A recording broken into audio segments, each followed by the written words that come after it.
And subscribe to our new YouTube page, and don't forget to hit that notification bell so every time we upload a video you will see us. What it is, Miss Tammy Love, y'all come on, let us know where you from. Welcome, welcome, welcome, my CP gang. It's time to have a conversation. What is going on? Look at my folks on here. Look, come on, y'all all right? Praise the Lord, saints.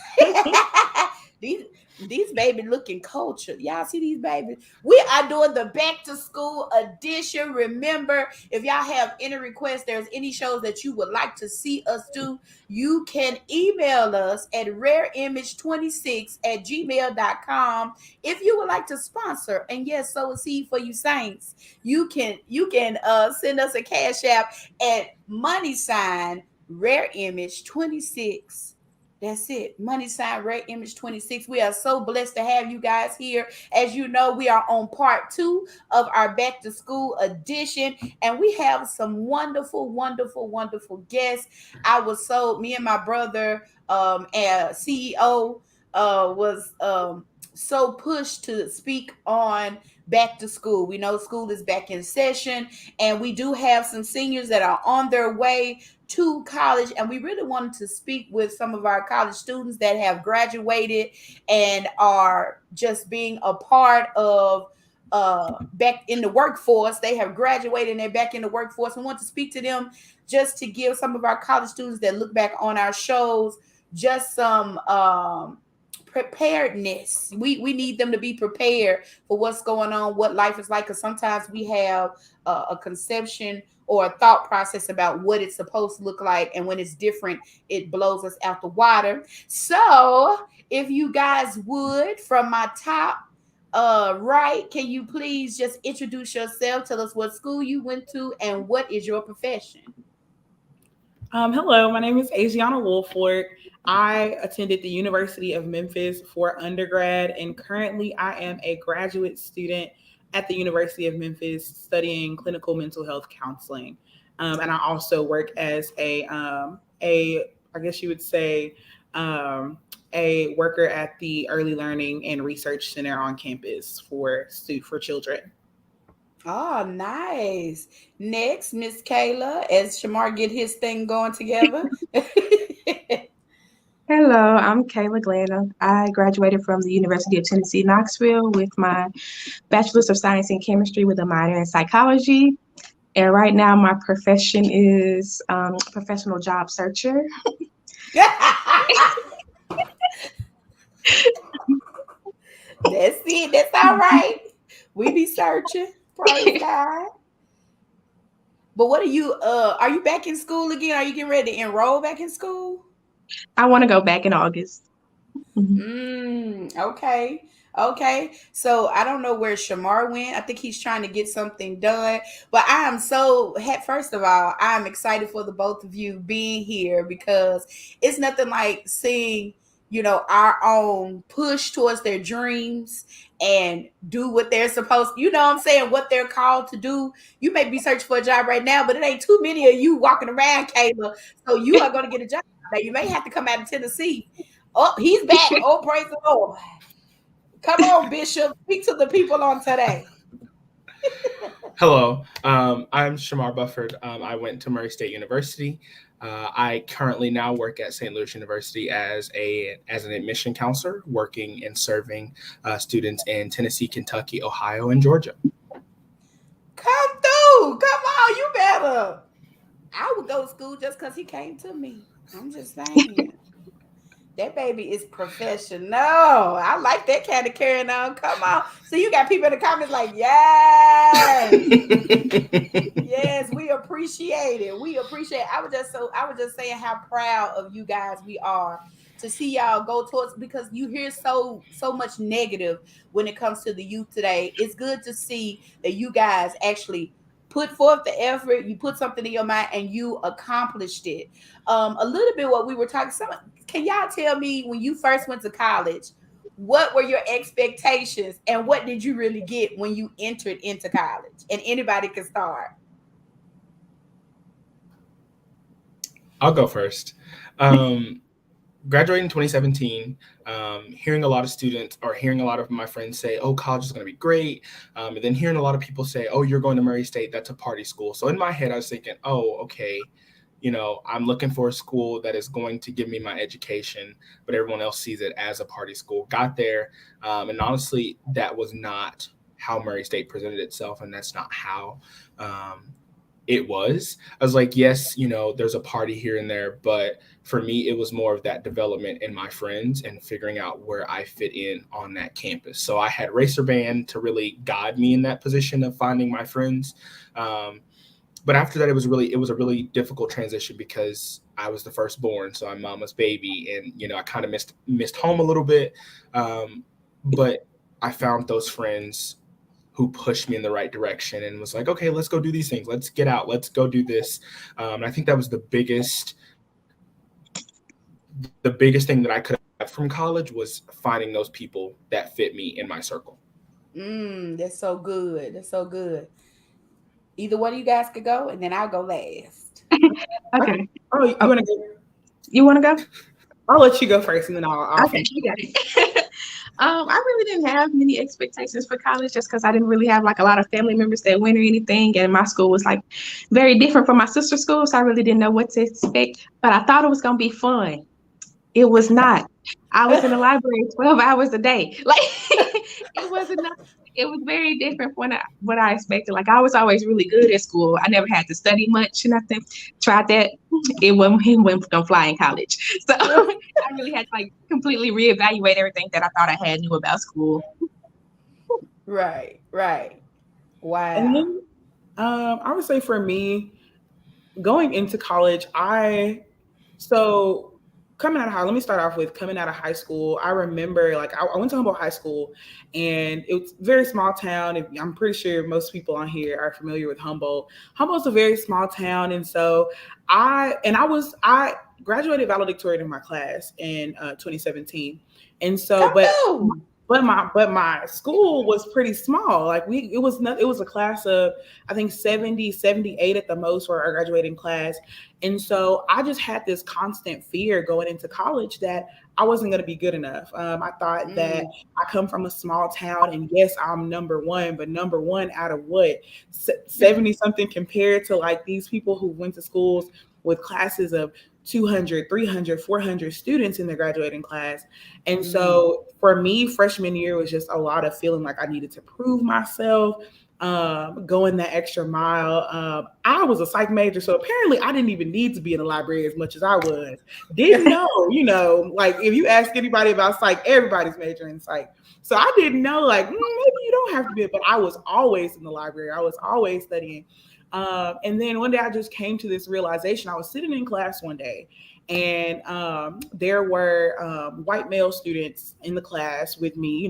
The classroom sizes were huge. And I remember the professor talking about a paper that we had just did. And he was like, some of the grades, like they were a little off. And, one of the students was like, well, and so he was asking, us like, what's going on? And my grade was fine. Mine was top tier. Hearing from the other students in the class just hearing like, and they're coming from like Collierville High, like schools with money, with funds, and they're just like, we didn't really like learn, like we didn't learn how to write papers for real. Like we could just get by. And so not realizing that, I was fighting so hard to like prove my worth my freshman year and showing that like something good can come out of Humboldt, and come to find out like I was right where I needed to be. So it ended up turning into me being very grateful for where I came from and the things that my school had sent me to the University of Memphis with, and had equipped me, the people in my community, the way that they had equipped me also with scholarships and things. Like I didn't think I had enough money. Like I thought, I was going to be drowning. And then hearing friends saying how much debt they were in, and me coming in with my little scholarship that my communities, put together for me. So it was just a lot of feelings of inadequacy at first, but over time realizing that, girl, you got it. You're going to be all right. And Right. well prepared. Right. I love that. I love the fact that you was transparent with that, because a lot of times, to be honest, it does not matter where you come from. There's always a sense of, where do I fit? Okay, you're searching. You really don't know your identity, because up until this moment, it's whatever your mama say. It's whatever whoever's around you. They sort of, mold you to be who you're supposed to be. And now you have the opportunity to create who you want to be.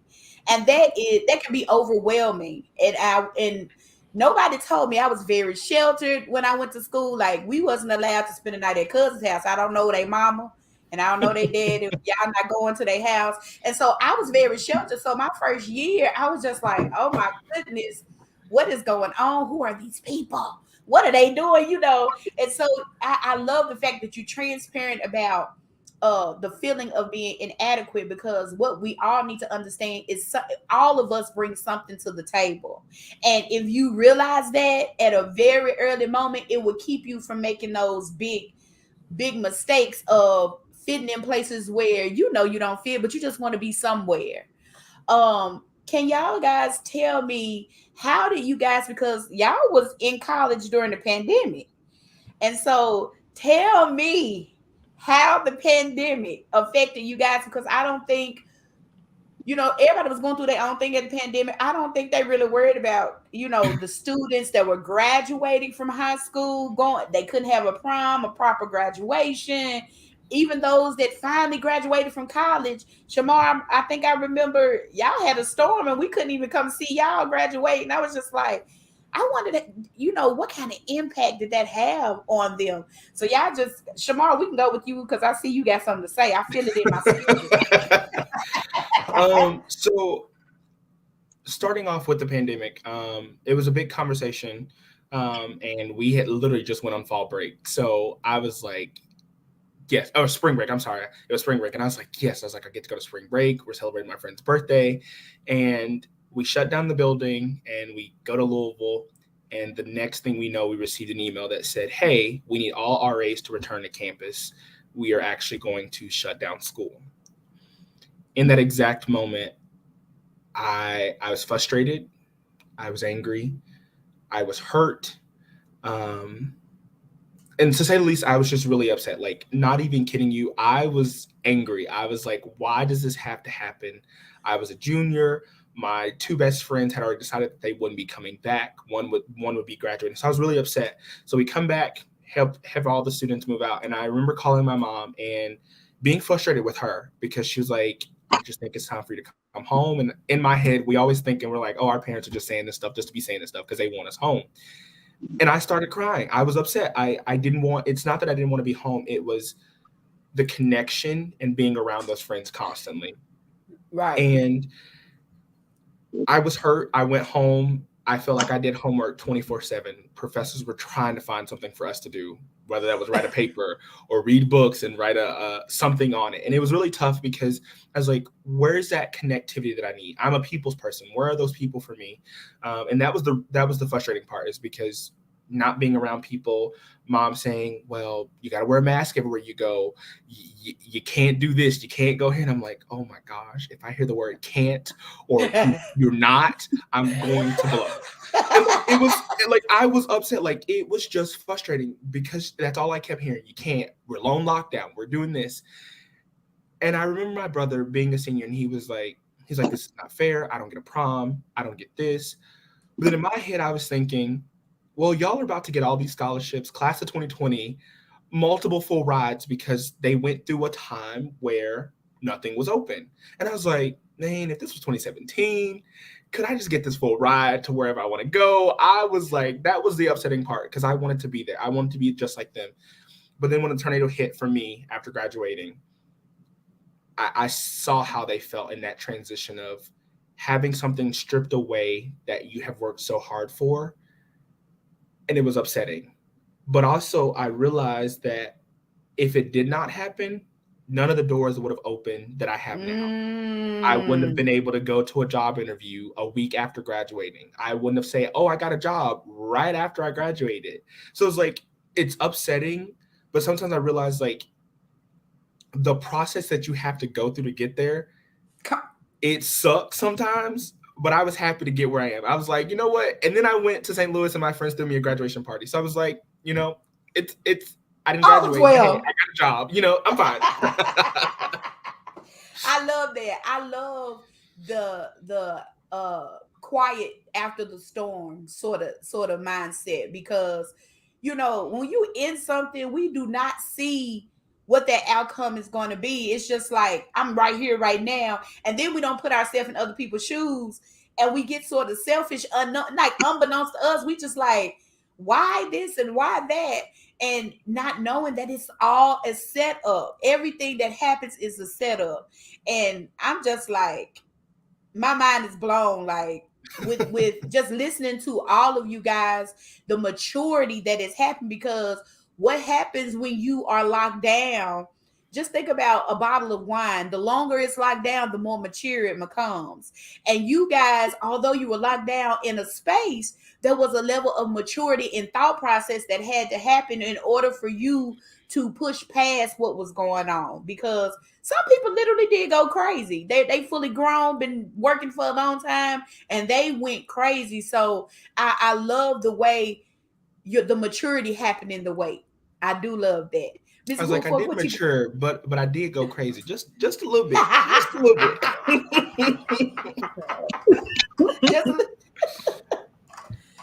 Yes, I can go next. So for me, the pandemic, it really hit in the nick of time for me. I think I was always on go, always like, what can I do? What do I need to be doing? Like always, all the time, always in the library. Like it was a thing. I was always on go. And so once the pandemic hit, at first it was a tad scary. It was very scary. I'll be honest. It was very scary. And I didn't know what to expect. But over time, I started to settle into it. And I'm like, this actually isn't that bad. Like I was always going to class, always there, you know, rushing to get to classes. I'm always late. I'm like a late nature person. But rushing to get to class, but I was always there. They can't say I wasn't there. So when the pandemic hit, classes like were canceled, and they were like not canceled, but transition into virtual classes. The thing that I didn't know I needed, like that was something. And then that was a blessing that came out of that. And then it also hit like junior year, starting getting toward my senior year. And so I think I worried because I was like, I need an internship. How am I going to be out in the field? God was making ways out of ways out of ways. Okay. When I tell you I was able to get a internship during at the end of my junior year, like he was just opening door after door, just confirming like, I need you to rest. Like I need you to relax. I need you to slow down. I don't want you burnt out. Like I need you, you know, to be at premium capacity for whenever the next, I guess whatever is next for you hits. And so for me, it was very refreshing, honestly. And then like I was a resident advisor, like I said, always doing something. So resident advisor, and then like all of my residents started to move out. And that was like, okay, like I hate to say it, but that was a blessing. They got they told us RAs we couldn't go. They said we had to stay just in case we had residents that wanted to stay. And so I had to stay. And then So that was kind of harsh to hear. But then my residents started leaving. I'm like, wait a minute now. And then my friends stayed. They didn't want to go home. Most of my friends were from Memphis, so they didn't want to go home. So I had my crew with me, an empty hallway. I could work from my room. So for the most part, I was living during the pandemic. For the most part, it was just toward the end. I know I started to get a little stir crazy being around the same people, looking at the same four walls. Like I got sick of it. My job constantly asking us to do stuff throughout the pandemic. Like we weren't like it wasn't a safety hazard, but and then I would say, I think, yeah, for the most part, it was pretty good for me. Other than that last part, I said, hold up, Lord, when is it gonna be over? But for the most part, it was pretty good. That's good to hear. It's a different perspective. Kayla? I feel like the pandemic really changed everything. It felt like we was finally getting into the groove. We finally had figured out what to do. And then they sent me home for spring break and I never came back to campus. It was like I'm a chemistry major. You can't do chemistry on the internet. It was hard. They had us doing virtual labs. We had to pretend like we was pouring stuff in beakers. I can't read them numbers on them little pictures. Nothing was making sense. Like nothing was making sense. The professors, they was trying to figure it out while we was trying to figure it out, and we was all lost. Like the pandemic was really hard. Grades was dropping, but I bounced back. Still got the degree. But come through. Yeah, yeah, it was really hard. I don't know, but it made me. It really helped me to learn how to manage my time better when we did end up back in person. Because I don't know what the professors was on, but like Shamar said, them assignments was coming in when we was in that pandemic. They had so much for us to do. You had to go to class, you had to watch lecture videos, you had to take notes, then you had to do the assignments, then you got exams. It was just a lot. But when I came back in person, it made it easier to manage everything better and be more organized. That's so good. They was trying to make sure y'all stay engaged because they didn't want y'all to drop out during the pandemic. But chemistry is hard to me by itself. So you trying to do it online. I can only imaginary beacons, baby. I can't. I don't know nothing about no imaginary. Ain't that big. No, it is not that big. But I love conversations like this because each person took the pandemic a totally different way. And for me, I know the pandemic was straight. It was straight because I got my rest. A lot of people was asking for things and didn't realize what they were asking for. God, I just need a few days off. And then you got a whole month. Some of them, for me, that's why I gotta be specific. You got be specific, baby. He be playing. He's a comedian, baby. Say what you want. He's a comedian, and he gonna give you what you say because you didn't say it right. And so for me, the pandemic was a transition because now I work from home. That's what I do. They figured out, oh, we can get y'all to work and spend less money. Oh, okay, let's keep y'all at home, which transitioned me to move. So there is you just never know why things happen the way that it does, but you have to know. And of course, we church around here.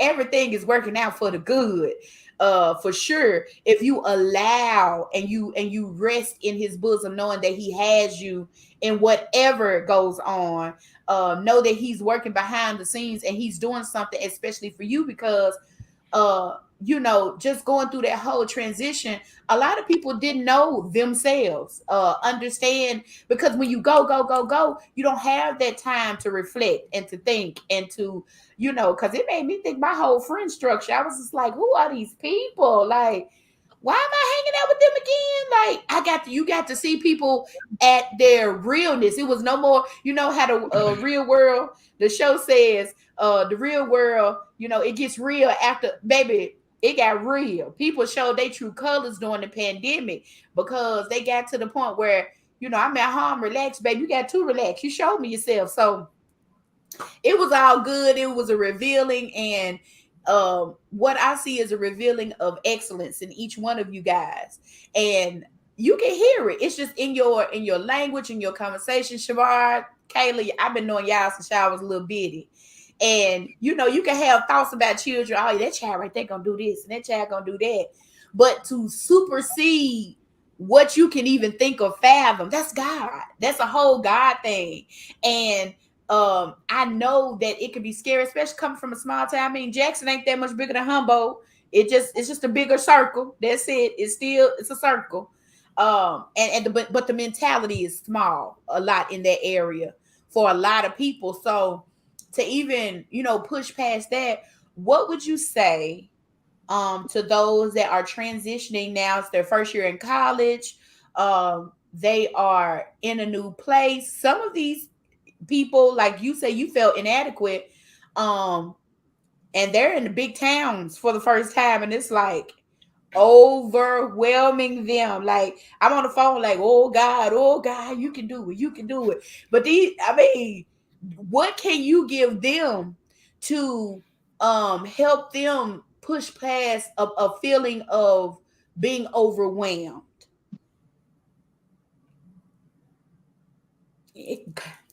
Anybody? I'll go. You always the first, president. I You know. always- So this is the thing with me. So now that I work in the recruitment aspect of getting students to a college, I see the transition every time. Being an RA, I was able to see that transition. I worked in the Office of Admission at first, and then I became a residential advisor. And at that point, I saw how things worked. It looks a little different, but having a brother that just went off to college, and he's right there beside me, and he's like, oh, I'm just going to stay in your apartment while you're going to watch the dog. And I'm like, no. The one thing that I can say that will open your eyes, that will help you find your niche, find your place, is be willing to try.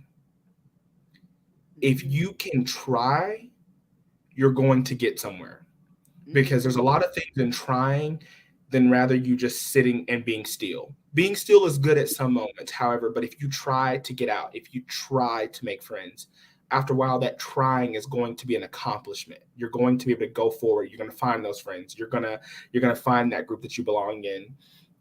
Trying, getting active. Now, if you are a person that is not talkative, find those clubs that require less talking and more action. Whether that is chess, whether that is checkers, whether that is singing. You ain't got to talk. You can just sing. Those are your moments to express who you are. People begin to learn who you are. Now, college is different for every student. St. Louis University is totally different than Murray State. And I still tell my students, try, because it opens you up to new doors.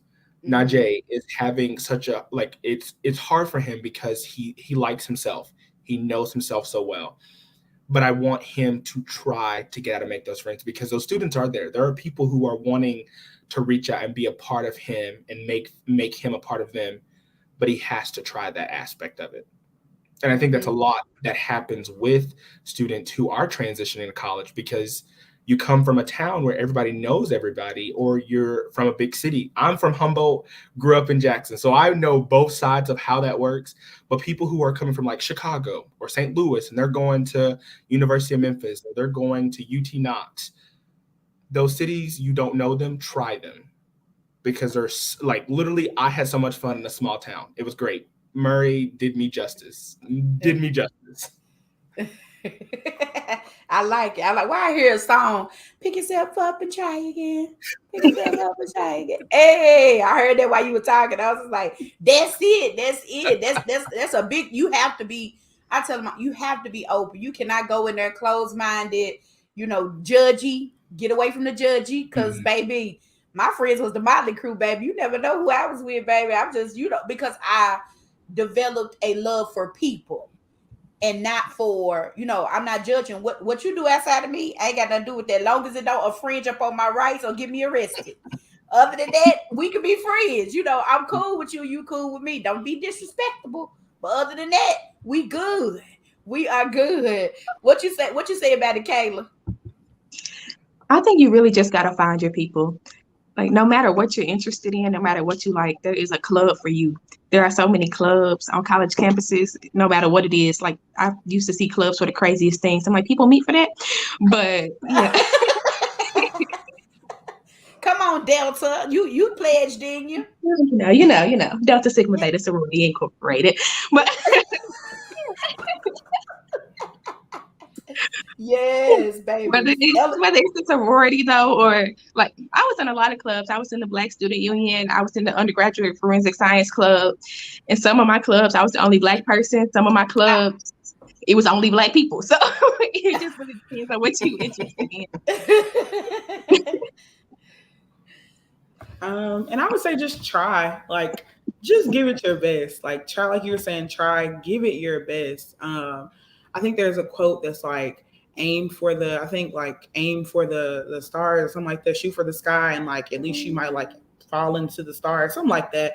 Like, just try. And I think that was like something that worked for me. Like, I was aiming for the A. Now I ended up getting the A because that's where I was aiming for. But even if I didn't, like, I realized, like, if I'm at least aiming for an A, the worst that I can do, it probably won't be that bad. Like, it's not gonna be that bad. You still might make it out with a C and still be satisfied with that.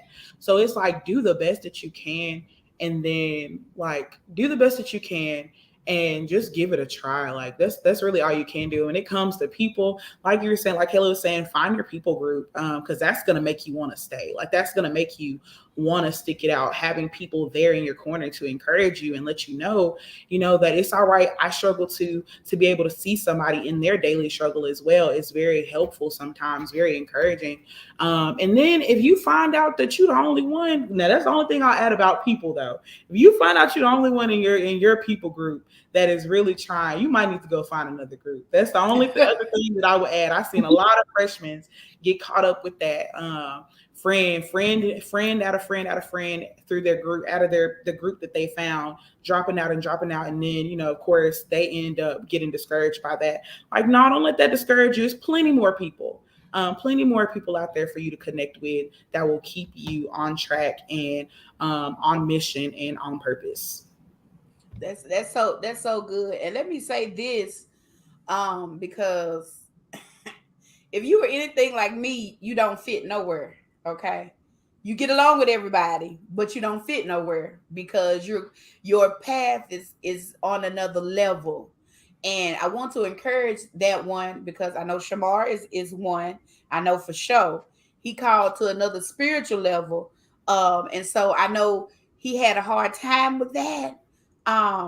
Because there were some things that some days he wanted to do, but his spirit wouldn't let him. And you know, that can be really challenging. I want to say, but this is the key thing about resting in who you are and being okay, because there is a group of people that need who you are, who you are called to be. And that was my issue. I wasn't rested in who I was. I tried to recreate myself several times and it never worked. And when you recreate yourself, you draw a whole separate group of people that just shows you further that this is not you. And it gets irritating. And I got caught up in trying to recreate myself all the time because I wanted to prove people wrong, and I wanted to prove, that whole proving thing, like you said at the beginning, that was big. Because when you go into something, whether it's weight loss, whether it's school, when you go into something trying to prove instead of just being who you called to be, like that, you will run your course. There is, like the Bible says, see it run its course. Trying to be something that you're not, or trying to prove other people wrong, is going to run its course. Because at the end of the day, whether you succeed or fail, people are going to say what they want. They're gonna say what they want. They're gonna feel about you how they want to feel. So I am very encouraged just to hear you guys, because I wish I had been my friends, because I was not level headed. But my journey was different. So but I was not level headed, and I'm still thinking about going back to school. Shamar, you want to recruit me? You can recruit me. Yeah. I'm thinking about going back to school because I'm a lot more settled. And I just want, as a leader now, I want to make sure that every child that I come in contact with is settled in themselves enough. Maybe a 4-year college is not them. I want them to understand it and not feel less than, because a lot of times, can y'all tell me, did y'all have any, I know several of you guys say, you didn't have people in your family that went to college before. Did any of you guys feel pressured, and was that part of the struggle at the beginning? Was the pressure you felt like that was from, whether it was parents or people that believed in you? Did any of you guys feel that struggle, and what was the struggle in your mind? The struggle for me was not for my family, like because my mama has always been very supportive. My mom went to college; she got her master's degree, so she did it so that I could have I could have somebody to see doing it. And getting it done. And so my mom, she got her degree. And it's so funny though, because I really like don't really remember that process. So I know she gets really mad at me for that, because I never really remember her process anyway. And I'd be like, dang, I feel like but anyway, it was more from my community. For me, I felt the pressure from my teachers, my community members, literally my classmates' parents. Like it really did feel like I had to do something spectacular. And it was so funny because I remember people telling me like, apply to Spelman, apply to this, apply to that. And I'm just like, whoa, like, wait a minute. I don't even know where I want to go. We used to have this chart in the hall that had all these different schools on it, like of where students apply, like of where you could apply to. And I remember, like, I was like, I don't know where I want to go. I was so fearful and just so scared that I didn't even really apply to many places. I think they had a day where we were all supposed to apply to go to Bethel, like just because, just because. And like I didn't even finish that application. Like it was just stuff like that. That was Wow. very, very like I was that scared, but nobody really knew. And so of course I have all of these people shouting out, "This is what you should do. This is where you should go." And I wanted to make it because I'm like I'm who they're rooting for, essentially. And so I was like, I got to do something. And so I remember applying for the University of Memphis, and I remember thinking like, this is going to be so underwhelming for people. I said, but this feels right to me. And I didn't apply anywhere else. Like I didn't apply anywhere else. I said, this is where I want to go. And this feels right to me. And the embarrassment from only having the one star for the University of Memphis under my name, like out of all the possibilities, only having that, and just remember trying to think of what other people would think about it. But Wow. that pressure, that's what I felt. The fact that I had to be the one to make it. Wow. Wow. And it's funny that you say, oh, the embarrassment, the one star. But some people have no stars. They didn't even apply at all. And it's that goes to show you, like, I don't think people understand because I know for me, when I didn't apply for colleges until like the last 6 weeks of school, I think. And I just went to the one that accepted me. I'm being honest. I'm being honest because I didn't even know if I wanted to go. Like my mind wasn't even in school at that moment, and I didn't even know if I wanted to go. But I was voted most likely to succeed. Won't it get you? What? It'll get you. It will really get into your head. I It didn't even will. go to class reunion because I was living in the projects, and I didn't feel like I succeeded. And I was working at McDonald's at the time. I was just like, I cannot go back. It's most likely to succeed working at McDonald's, staying in the projects. I can't do it. And I didn't. I didn't go. I'm just saying. I had to put that out there. I didn't go, y'all. Don't be like me. I'm just saying. I didn't go. Go, Shamar. I saw you talking next. Go on. um, so I think I can relate to what you just said on being that student. It wasn't that I felt pressure. I knew that there was something that I needed to do. It was not a mindset of like, I got to do this for everybody else. However, as a man who sometimes looks at himself as the man of his household, my brothers, I knew my brothers and sisters would see me. And I was like, I don't want them to see someone who did not get started or who didn't finish. So that was what was in my head constantly. My mom kept saying, and I was always told when I was younger, when I started going to church, you are destined for greater. You're going to go. We believe full rides. That's the thing that kept going from church. And it was like, at that point, I was like, okay, I'm going to do this. But this is the thing. I did exactly like other people said I would do. I would apply just to see if I got in. I was not interested. I just wanted to see if I could do it. I just need to see those acceptance letters on my wall. That's all I need to see. I think you and PJ got the same syndrome. Y'all would put out applications for no reason, just to see if you can. Just to see if I could.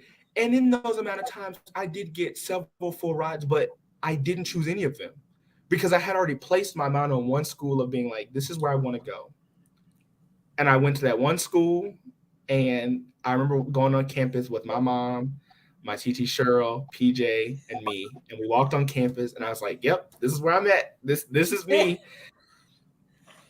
But the one thing I can say, out of doing what I had to do for my brothers, my family has been the biggest aspect of me, and it wasn't even that I felt pressure.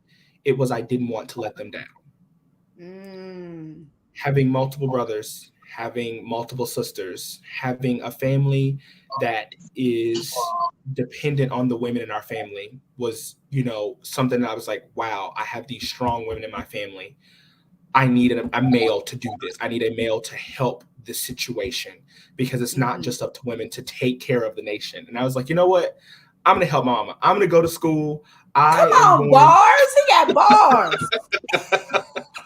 I'm not gonna, go to school and just be all about Shamar. It's gonna be about my mom. She helped me through it all. It's gonna be about my aunt. It's gonna be about my grandma. And those were the people that other people would say, oh, that's pressure. To me, that was my motivation. I didn't feel like I was pushed to keep being pushed. It was more of like, you go at your own pace. And that's exactly how I felt throughout that process. I'm glad you said go at your own pace, because there was one thing, and Lily, you need to meet Lily, Miss Wilford, because y'all are on like the same wave space. Come here, Lily. Come on. Come through, Lily. Come through, Lily. Yes, we got him in here tonight. It was one thing that they said that remember, I think it was Lily and Gabby was saying that you have to remember school. And there she is, Lily. Y'all are on the same nice wavelength. to meet you. My name is Adriana Wolford. Very nice to meet you. Yes, y'all need to talk, Lily. Y'all need to talk, Lily. Y'all souls are the same.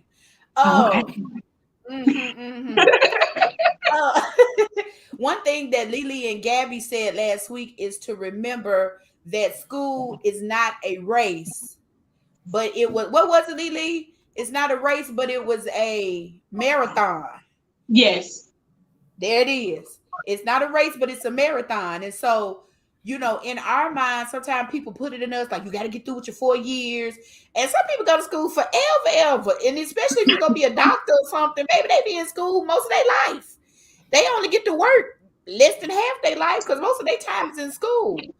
But, that really, if somebody had said, Joe, this is not a race, it's a marathon, I probably would have, went on and succeeded. And I still may go back. Who knows?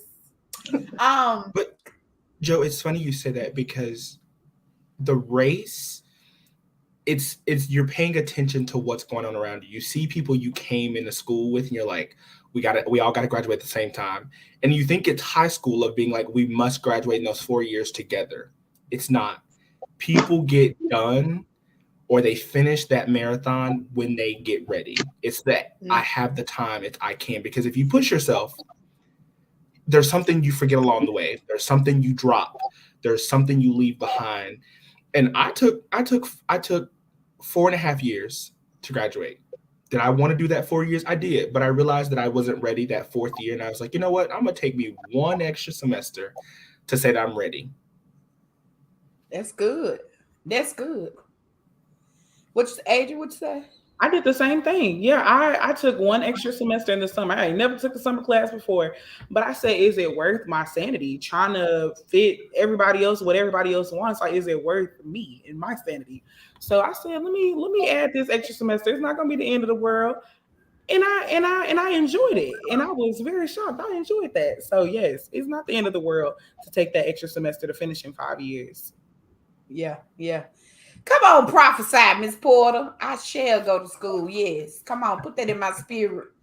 Put that in. You know, I really have been thinking about it because I want to be a journalist. And I've said it, even with this podcast, that we should be having our own magazines and we should, you know, I'm already a scribe and I journal on the regular working on my book now. So I might as well go to school. You know what I'm saying? I might as well do what I do. And so it's really on me. Don't start, y'all. Don't start. Kayla? I would say, like they said, you do feel like the pressure from your community and everything, just because we've always kind of been good at what we're doing. So everybody always had high expectations for us. But I feel like the most pressure came from the pressure I put on myself. Like, I wanted to be successful. I wanted to, everything I did, like, people didn't even know, but I was doing it just to make me feel better. Like, I had to be in every club. I had to get the good grades. I wanted to be the chemistry major. Didn't nobody care if I was a chemistry major. I went to change my major 20 times, but I didn't, just because I was going to feel bad if I changed it. But, yeah. So I feel like it was just me. Like, I was in my head all the time. Like, if I was getting a C, I wasn't feeling good. And like, people don't care as long as you pass. People didn't really care at all, but it's all in my head. What I was telling myself, like, I needed to do this, and that. And if I wasn't doing this, and that, I wasn't doing nothing. And yeah. Well, see, you've always been a brainiac anyway. Nobody would know what you was thinking, but you knew what you were thinking. And I can tell when your wheels are turning, but I didn't know what you was thinking about. Like, oh, Kayla's over there. Baby, that's a quiet storm right there, baby. She gonna brew up something. But we need optimists in the world. So we gonna speak that your job coming soon. Now it may not be in Tennessee. So do you want me to pray? I'm just saying. You've been nowhere somewhere, But we need a chemist in St. Louis, Kayla. What you say? We need a chemist in St. Louis University. Just saying. I got you. Look at him recruiting. He think everybody be in St. Louis. But if they do need one, Kayla, I'm just saying, do what you got to do, baby. Just give me another place to go. Praise God. Is there any questions from our chat? I think I saw one question. Yes, journalism does fit me. Yes, I know. Yeah. I've been saying I've been calling myself, what I call myself down there? I'm a personality. That's what I used to say all the time. How do you become rested or secure in who you are?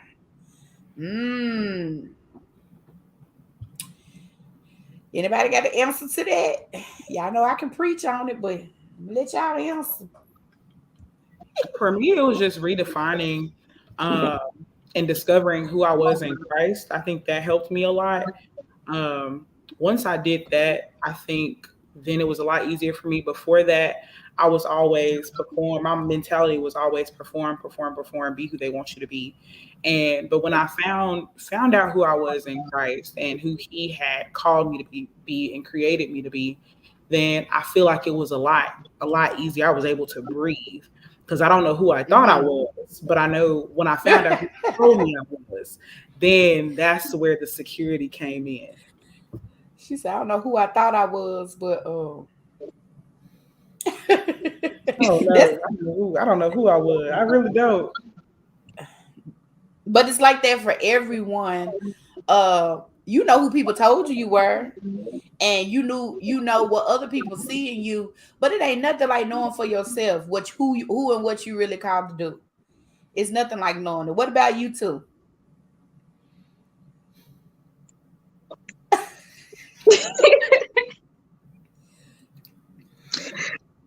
I don't know. I feel like you can never be too secure with yourself because I feel like we're always changing. I feel like as long as you're comfortable with change, as long as you're comfortable with growing and knowing that things ain't gonna stay the same. You just have to be comfortable with knowing that you might not be you today, tomorrow. So, and you gotta know like what people think about you. That's not your problem, and you just gotta be comfortable with how you feel about you and what you think about you. Kayla got bars. She said, "Growing is knowing." Come on, bars, Kayla. Y'all doing it on tonight. Come on with these bars. Y'all heavy. Y'all heavy tonight. Look at he So want pastor want to preach. Come on. no, because I was thinking like it's it wasn't that I need. So let me put it in this perspective. This is the song that I kept on my head and like we danced to it, Joe. And everything that like happened for me, only thing I could think about was this is my season. And I would Mm. keep saying that, and I was like, okay, this is my season. However, bad things kept happening. I was like, maybe this is not my season. But then I realized that I was shedding things of myself daily. I was learning that this is not what I wanted and this is what I wanted.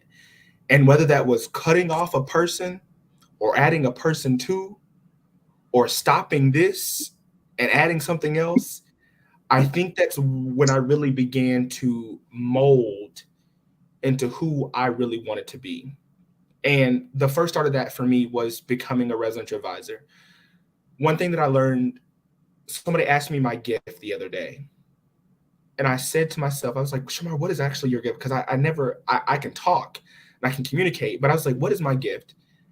And I think about to being a resident advisor, my gift is helping others, being there for others. And I think that's how I became rested in myself, of being there for my residents, being there for when we had issues of suicide ideation or we had these different assault cases on campus. It was being able to be that person that they could lean on for those Mm. situations. Mm-hmm. And that's how I secured who I was. I was like, as Kayla said, what everybody else think, oh well, that literally it's not my problem. It's not mine at all. You perceive me how you perceive me, but when I walk across that campus, you watching me. I'm not watching you. Come on, Saint. So so it's just being like secure in that, and the changes happen. Like it changes all the time, but it's like being able to help those people really helped me figure out who I was. I love it. I love it. And isn't it amazing that there are certain things that we lose every day that we don't think about it because it happens automatically. Mm-hmm. But the settling is when you have to let it go. Mhm. Because if you just think about it, every time you take a shower, you're losing skin, you're losing hair, but we don't think about those things because they naturally happen.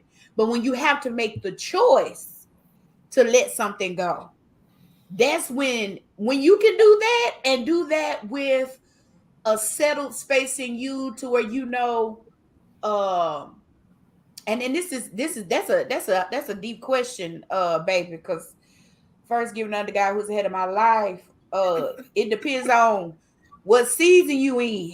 Okay, yes, they are helping people tonight because depending on what season you in, and I tell people it's okay to change your circle. See, people have issues.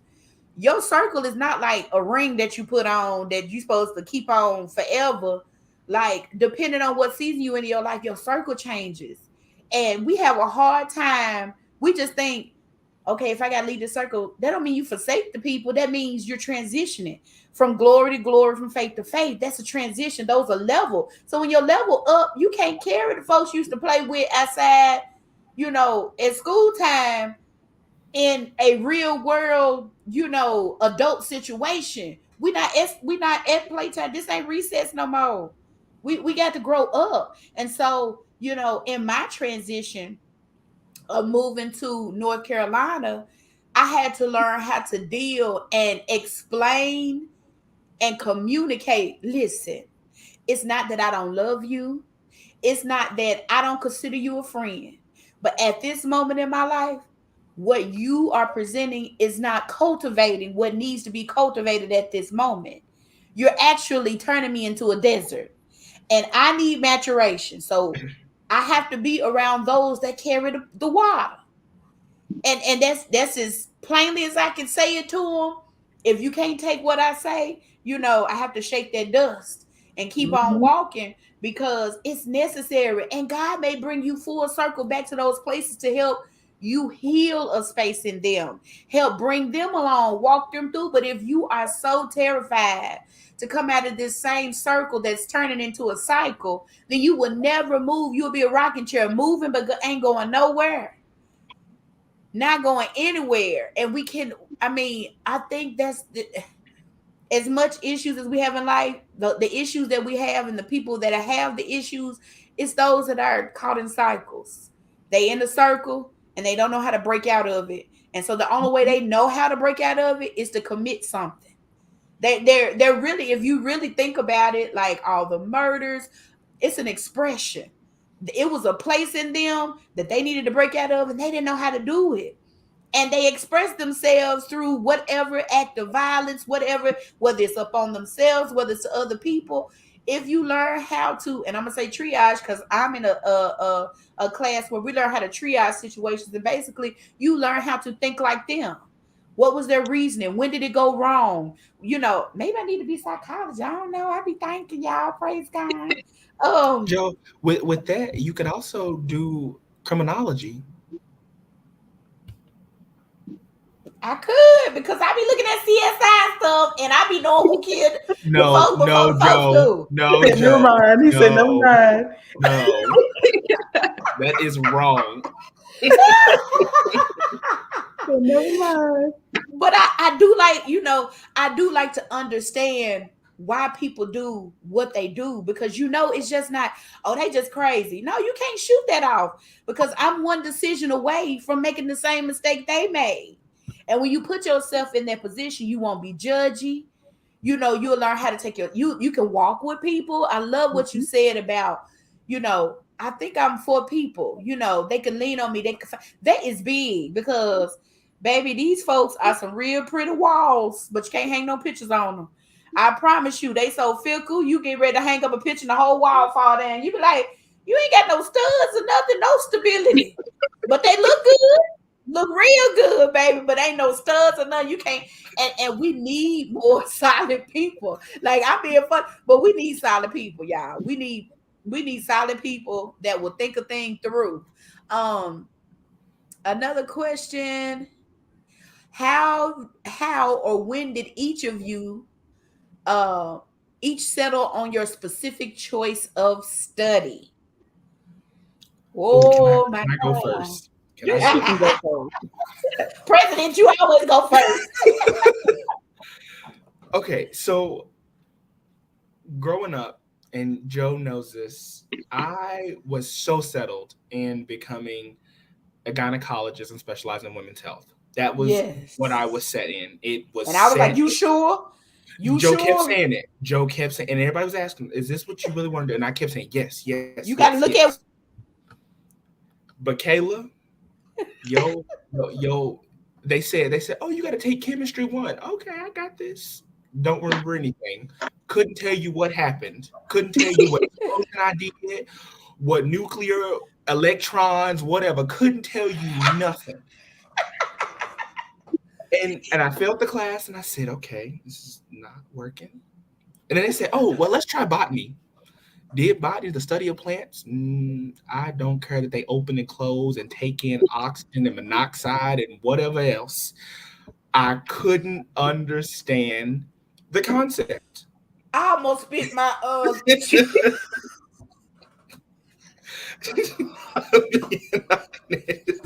honest. I don't care if they open or close. I don't care. None of that. But the one thing I kept hearing, mom was like, "Well, just give it a try." And I realized she wanted me to succeed. She wanted me to continue. But I realized that my GPA was not succeeding. It was falling. And Right. so I didn't say anything. I had already been thinking through that process, but this is where it all changed. I actually came home and went to church, and it was a Wednesday, and Elder Jackie was preaching. And the one thing that I remember her saying was, "Your treasure is whatever you make it, and you decide to put in your treasure chest. Mm. And for some reason, I was like, whoa, what does she mean? And I remember texting my mama in church and was like, I'm changing my major. And she said, what? And I was like, I'm changing my major. So I officially decided to go with criminal justice. I felt comfortable in it. I felt like that's where I needed to be. Now, I wanted to be a cop. I did. I felt like it was something that I could do. And in society at that moment, I was like, I'm a black man. I'm going to be a police officer. I can help change the idea, how we think, how we move. But then I realized I was one man. And there was not much that I could do. If I started off in Jackson, Tennessee, or went to Humboldt and worked with my uncles and my cousins, I was like, there's no way that I can do this by myself. But criminal justice felt right for me. And Elder Jackie confirmed it for me. I had already thought about it, but Elder Jackie just confirmed it for me. And I was like, you know what? I can still help people if I change my major. So criminal justice was where I'm at. However, I'm not doing criminal justice, so you see. But I'm just saying, Kayla, your study was what got me first. It told me no. It was and the first indication. It told me no, and I said yes, and it said no again. I failed chemistry twice.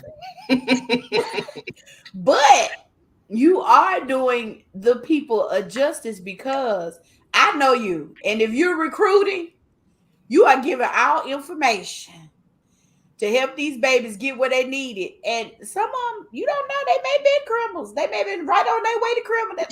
And you have justified them and you have changed their trajectory. I would hope my kids not criminals. Now, I'm saying, you don't know. That might have been where they was gonna go, but because they she got it. turned it around. Hello, You turned it around. You're just right. one encounter. You're right. You're right. Come on, Holy Ghost.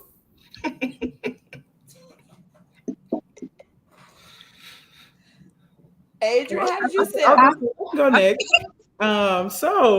I chose psychology. That's what I studied in undergrad, and I knew from being a volunteer at the Boys and Girls Club that I wanted to be a psych, like do something regarding psych. I just really just knew I liked talking to people and I liked helping people through that.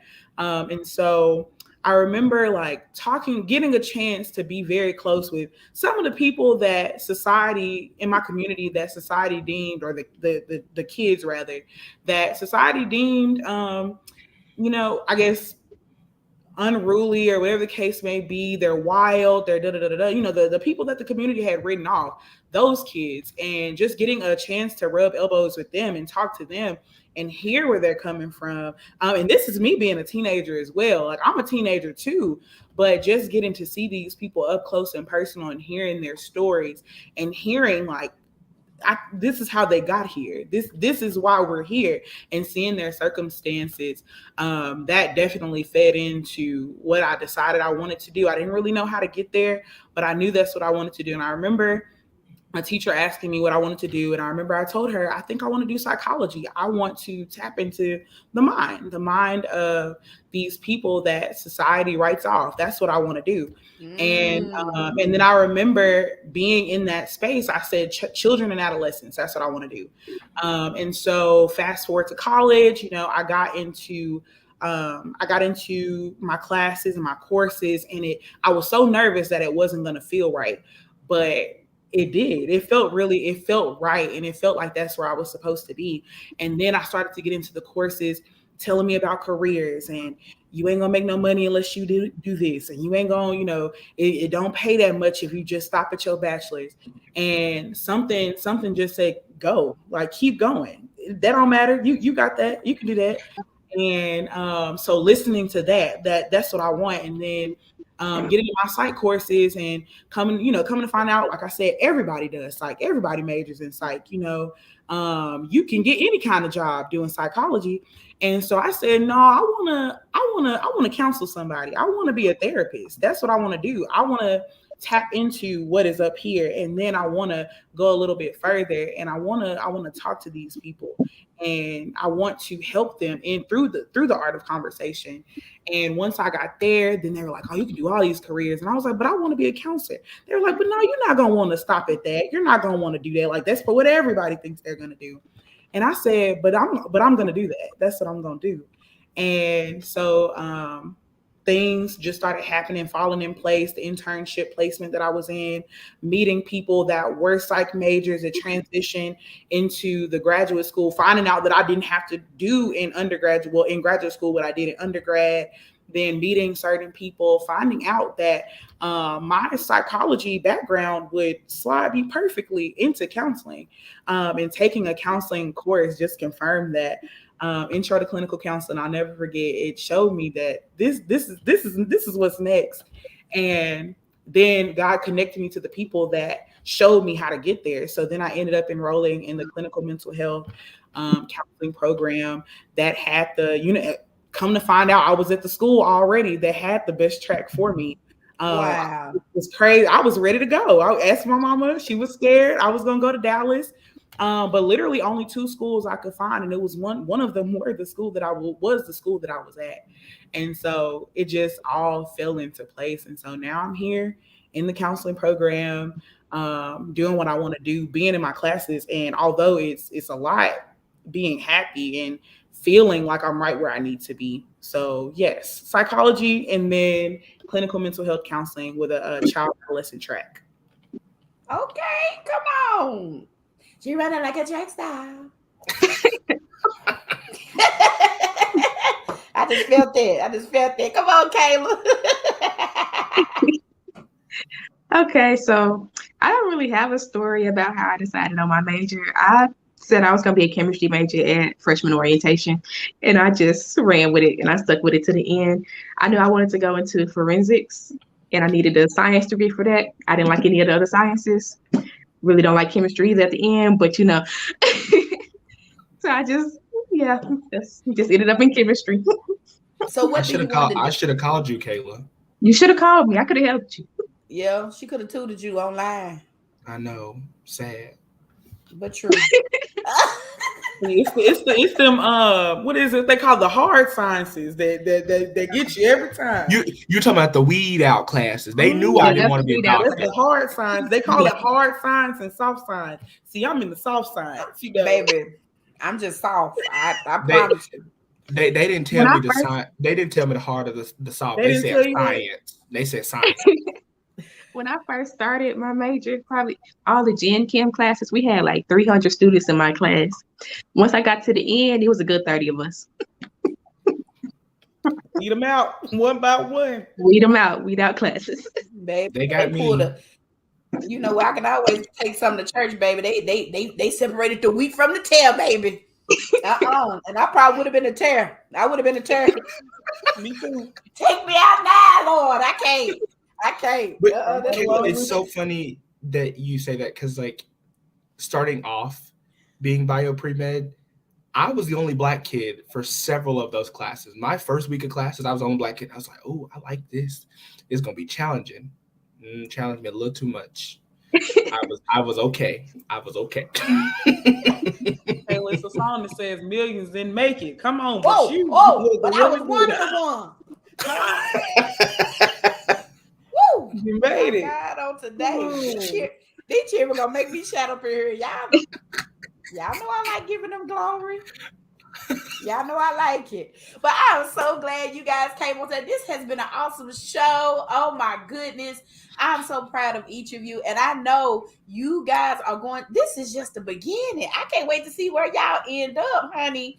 Because this baby gonna be forensic scientist, I just need her to do what she do in case anything happen to me, Kayla. I want you on my case. I got you. I'm just saying. Kayla, I got your backup. I'm your backup. I got a criminal justice to grab your backup. And then I need you to check the mind of the people. You know what I'm saying? Because when I'm gone, it's gonna be a loss. You know what I'm saying? It's gonna be a loss. Need to counsel these folks. They're gonna need counseling after I'm gone. Reaping with her. They're gonna be not the weep. Not the weep. Yes, sir. I am so y'all better give these good people a hand clap of praise. These folks, They is doing it. You hear me? They is doing it, and I am so proud of each of them. How they are. I mean, they're growing in strides. Man, I let me tell you, I ain't even gonna cry. They say I cry every show. I ain't gonna do it today. I'm not gonna cry today. But I am so proud of each of you, and I will be talking to you, Miss Adrian, because I just feel like there is a relationship coming forth. Um, and I love each of you. Y'all know what? Y'all need to come to the mountains and just chill out on the couch for real. I need y'all to come to the mountains. Yes, Shamar, come to the mountain. Stop there playing. Your I face thought the camera changed. froze. Yes. I thought the camera. His face completely changed when I said come to the mountain. He look puzzled. Don't look puzzled. Ask Darnell. You will love it. Everybody like the mountains. Huh? But yes, this was an awesome show. I am so glad that each of you decided to come. You guys are valuable. You're valuable in the land and you are valuable in the kingdom, each and every one of you. And I appreciate each and every you and all of your thought processes. I know y'all have some grown folks tonight. We on here for the cheering on tonight, but y'all have the grown folks because I know y'all have me. Don't say nothing when I slide y'all that little paper. Joe has been accepted. Don't even play with me. Don't even worry about it. Don't worry about cheering. Y'all just wait for the text messaging because I'm gonna send it to you. Again, if you guys would like to see more shows like this, please by all means because it takes money to do things of this nature. Please so at $ Rare Image 26. Yeah, we are doing some things. We are making some strides. Remember, we do have a radio show. Don't forget. Vision Radio 365 live. We on that thing. We need you to download that app. And if you know anybody, any artist that has any music, please let us know. We can put them in rotation and they will get residual payment for being on the radio station. And so we are so blessed that God is blessing us and we're able to bless and give a platform to young people just like this each and every day that are valuable treasures that don't look, man. Don't look, because they some treasure, baby. We treasure hunting this thing. That's what we doing. Hello. We're Rare Image. We look for treasures in odd places and we are finding them. You hear me? And we got a bunch of gems sitting right here, and I just appreciate it. If you have a topic that you would like to see happen on this conversation platform, please email us at rareimage26@gmail.com. We do answer back. If you have any prayer requests, you can inbox us that and also email us that. If you want to know how to get a segment on our radio station, we do have some plans for you. Email us that. We will get back with you. Is there anything else anybody would like to leave? Some lasting comments before I pray everybody out? I just want to say thank you for having me on the show tonight. Thank you for this platform and what you are doing for the community and people our age, people beyond our age. Like, thank you so much for it. And I'm so honored to be in the presence of all of you amazing and wonderful people. Oh, I ain't gonna cry. I ain't gonna cry because this is what we're here for. This is what we desire to see. Those who may not ever. Now I know Kayla, she ain't gonna just go live like that. But somebody needed to hear what she needed to say. You know what I'm saying? Shamar ain't either. He be on the road. He not trying to go live and see the people. But he's people. So this is why we here. We want y'all to see that it is still some good things happening in the land. Everything's not all bad, guys. There's a lot of bad things happening, but we want to shine the light on the good things that are happening. And it's happening right here in our community. Come on. It's all about community with us. That is it. And you guys have definitely inspired me to pursue my purpose. Come on, Holy Ghost. Y'all help me on today. I appreciate it. So let me pray you guys. Submit an application. All right. Just go ahead and submit your application. I got you. Okay, I receive. Okay, he said submit the application. I receive it. All right. He said submit. He tried to recruit me. Y'all ain't moving. I just move. I ain't got time for this. But let me pray you guys out so y'all can have the rest of y'all night, because we've been on here a little bit over an hour. Y'all didn't think so. I know the conversation just going.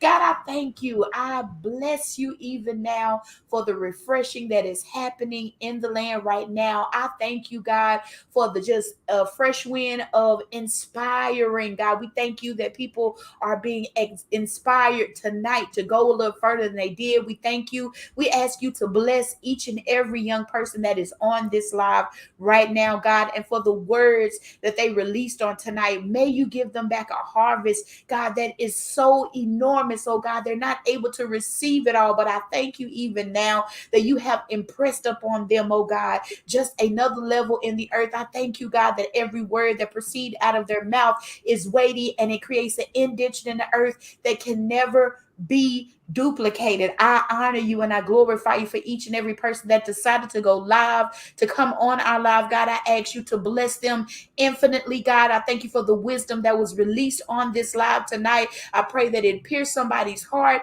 and it opened their mind and their perception. God, I thank you for the lens swapping. We swapped it back to their original intent and they were able to see clearer than they ever have before. We bless you in the name of Jesus, we pray. Amen and thank God. We love you guys. We love you. Don't forget, we'll be on Friday, same time, same station at 7 o'clock. Peace out.